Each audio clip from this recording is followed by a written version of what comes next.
আজি মই বনাব লৈছোঁ কেঁচা আলুৰ চব্জি। এই চব্জিটো আপুনি ল'ৰা ছোৱালী বাৰ্থডেটো বনাব পাৰে বা ঘৰত যেতিয়া কিটি পাৰ্টি হয় কিটি পাৰ্টিটো বনাব পাৰে। বহুতেই ধুনীয়া এই চব্জিটো, খাবলৈ বিৰাটেই টেষ্টি হয় আৰু একেবাৰে কম সময়তে বনাব পাৰি। এই চব্জিটো বনাবৰ কাৰণে মই 3টা আলু লৈছোঁ। আলুকেইটা প্ৰথমতে বাকলি গুচাই ভালদৰে ধুই লৈছোঁ। ধুই লোৱাৰ পিছত মই ডাঙৰ চাইজেৰে এনেকৈ আলুকেইটা কাদ্দুকছ কৰি লৈছোঁ। আৰু এয়া চাওক, মোৰ আলুকেইটা কাদ্দুকছ কৰি হৈ গ'ল। আৰু কাদ্দুকছ কৰি হোৱাৰ পিছতো মই আলুকেইটা একদম ভালদৰে ধুই ল'ম। পানীত দি পেলাই 2বাৰ 3বাৰকৈ পানী দি পেলাই ধুই ল'ম।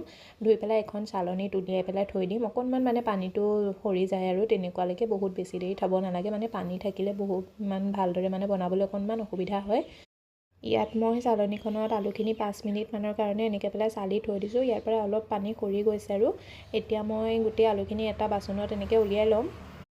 বাচনত উলিয়াই লোৱাৰ পিছত মই ইয়াত মানে অকণমান হালধি পাউডাৰ এড কৰি দিছোঁ। অকণমান আধা চামুচতকৈ কম হ'ব আৰু আধা চামুচতকৈ কম মই জলকীয়া গুড়িও এড কৰিছোঁ আৰু আধা চামুচ নিমখ এড কৰিছোঁ। নিমখটো নিজৰ সোৱাদ অনুসৰি এড কৰিব পাৰে। আৰু এইখন জলপান খোৱা চামুচেৰে 3 চামুচ মই বেচন এড কৰি দিছোঁ, এইটো বাইণ্ডিঙৰ কাৰণে।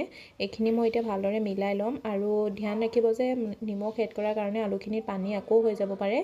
আপুনি সেইটো হিচাপত যদি পানীটো বেছি হৈ যায় তেতিয়াহ'লে বেচন অকণমান আৰু এড কৰি দিব। আৰু যদি বহুত বেছি পানী হৈ যায় তেতিয়াহ'লে পানীখিনি আমি উলিয়াই ল'ব লাগিব, মানে চেপি পেলাই। আৰু এয়া চাওক, মোৰ আলুখিনি ৰেডি হৈ গ'ল। এতিয়া মই এইখিনি ঢাকি পেলাই অকণমান সময়ৰ কাৰণে ছাইড কৰি থৈ দিম। আনফালে মই এটা কেৰাহী গৰম কৰি লৈছোঁ। কেৰাহীটোত মই 2 চামুচ তেল গৰম কৰিছোঁ। তেলটো আপোনালোকে সৰিয়হৰ তেলো ল'ব পাৰে বা যিকোনো যিটো মানে কুকিং তেল হয় আৰু সেইটোৱে ল'ব। তাত মই আধা চামুচ জিৰা এড কৰি দিছোঁ। জিৰাটো অকণমান মানে ফ্ৰাই হোৱাৰ লগতে মই তাত 2টা শুকান জলকীয়া আৰু এটা তেজপাত এড কৰি দিছোঁ। আৰু 2টা মই মিডিয়াম চাইজৰ পিঁয়াজ অকণমান ডাঙৰকৈ কাটিছোঁ, লম্বা চাইজত কাটি লৈ পেলাই মই সেইটো এড কৰি দিছোঁ। পিঁয়াজৰ কালাৰটো অকণমান সলনি হোৱাৰ লগতে মই ইয়াত এড কৰিম আদা নহৰুৰ পেষ্ট। মই আদা নহৰুটো সদায় পেষ্ট ইউজ নকৰোঁ, মই কুটি লৈ পেলাই এড কৰোঁ, মানে যোনটো আমি পটাত পিচি লওঁ আৰু। আদা নহৰু পেষ্টটো এড কৰি পেলাই 30 ছেকেণ্ডমানৰ কাৰণে এইটো ফ্ৰাই হ'বলৈ দিম, যাতে ইয়াৰ যোনটো কেঁচা ভাৱ থাকে সেইটো দূৰ হৈ যায়। আৰু তেনেকুৱাতে ইয়াত মই এড কৰি দিছোঁ 2টা বিলাহী 2টা মই পিয়ৰি কৰি লৈছিলোঁ। এইটো মিডিয়াম চাইজৰ বিলাহী হয়। বিলাহী পিয়ৰি এড কৰাৰ লগতে মই ইয়াত এড কৰিছোঁ নিমখ আধা চামুচ এড কৰিছোঁ। আৰু নিমখটো এড কৰাৰ আগত ধ্যান ৰাখিব লাগে যে আমি আলু যোনটো কেঁচা আলু হেৰি কৰি থৈছোঁ নহয়, মানে কাদ্দুকছ কৰি থৈছোঁ, তাতো আমি নিমখ এড কৰি থৈছোঁ। আধা চামুচ হালধি পাউডাৰ আৰু আধা চামুচ লাল মিৰ্চ পাউডাৰ আৰু আধা চামুচ ধনিয়া পাউডাৰ এড কৰি মই এইখিনি এতিয়া ভালদৰে মিলাই ল'ম। মানে বিলাহীখিনি যেতিয়ালৈকে সিজি যায় আৰু সিমান দেৰি মিলাব লাগে। আৰু এয়া চাওক, মোৰ বিলাহীখিনি সিজি হৈ গ'ল। বিলাহীৰ তেল যোনটো হয় কিনাৰৰ তেলটো দেখা পাইছে আপোনালোকে। তেনেকুৱাতে মই ইয়াত পানী এড কৰি দিম। মই 1 গিলাচ পানী এড কৰিছোঁ প্ৰথমতে। পানীটো আপুনি নিজৰ হিচাপ অনুসৰি এড কৰিব পাৰে। যদি আপুনি ভাতৰ লগত খাব বিচাৰে তেতিয়াহ'লে পানীটো অকণ বেছি এড কৰিব, আৰু যদি পৰঠাৰ লগত খাব বিচাৰে তেতিয়াহ'লে পানীটো কমাই এড কৰিব। আৰু ইয়াত মই 1.5 গিলাচ পানী এড কৰিছোঁ। পানী এড কৰি পেলাই মই এইখিনি এতিয়া ভালদৰে মিলাই ল'ম। আৰু এইখিনি উতলাৰ আগতে মই এইটো এখন ষ্টিমাৰৰ প্লেট লৈ লৈছোঁ। মানে মোৰ কেৰাহীটো ষ্টিমাৰৰ কেৰাহীটোৱে হয় আৰু মানে প্লেটখন আহি যায় কেৰাহীটোত। যদি আপোনালোকে ডাঙৰ কেৰাহীত বনায় তেতিয়াহ'লে এখন প্লেট লৈ ল'ব, বা যোনখন আপুনি নাস্তা কৰা মানে খানা খোৱা প্লেট হয় সেইখনতো অকণমান তেল গ্ৰীজ কৰি ল'ব। আৰু এতিয়া মই এনেকুৱা ফুটা থকা প্লেট হ'লেতো বেছি ভাল হয়। আৰু ময়ো এনেকৈ ষ্টিমাৰৰ প্লেটখন তেল অকণমান দি গ্ৰীজ কৰি লৈছোঁ।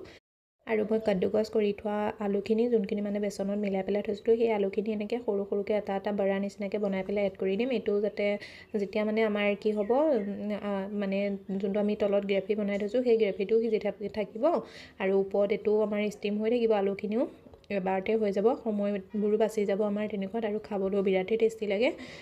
এই চব্জিটো বনাবৰ কাৰণে আমাৰ গ্ৰেভিটো সিজিবৰ কাৰণে 3 পৰা 4 মিনিট সময় লাগে। আৰু 3-4 মিনিটতে আমাৰ এই আলু বড়িখিনিও হৈ যায়।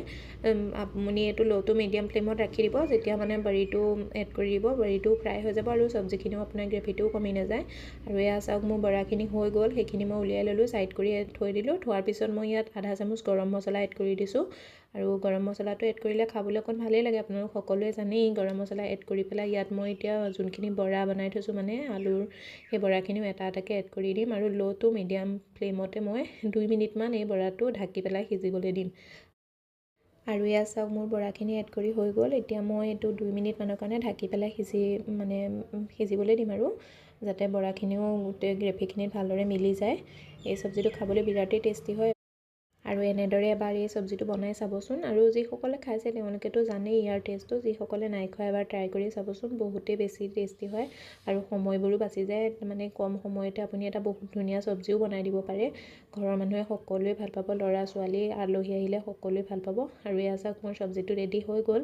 এইটো আপুনি ভাতৰ লগত, ৰুটিৰ লগত, পুৰিৰ লগত সকলোতে খাব পাৰে, দুপৰীয়া খাব পাৰে, ৰাতিপুৱাও খাব পাৰে বা ৰাতিও খাব পাৰে। বিৰাটেই টেষ্টি হয়, এবাৰ ট্ৰাই কৰি চাব। যদি ভাল লাগে তেন্তে ভিডিঅ'টো লাইক কৰি দিব, শ্বেয়াৰ কৰি দিব আৰু চেনেলটো ছাবস্ক্ৰাইব কৰিবলৈ নাপাহৰিব। লগতে বেল আইকনটো প্ৰেছ কৰি দিব এনেকুৱা ভিডিঅ'বোৰ আগলৈ পাই থাকিবৰ কাৰণে।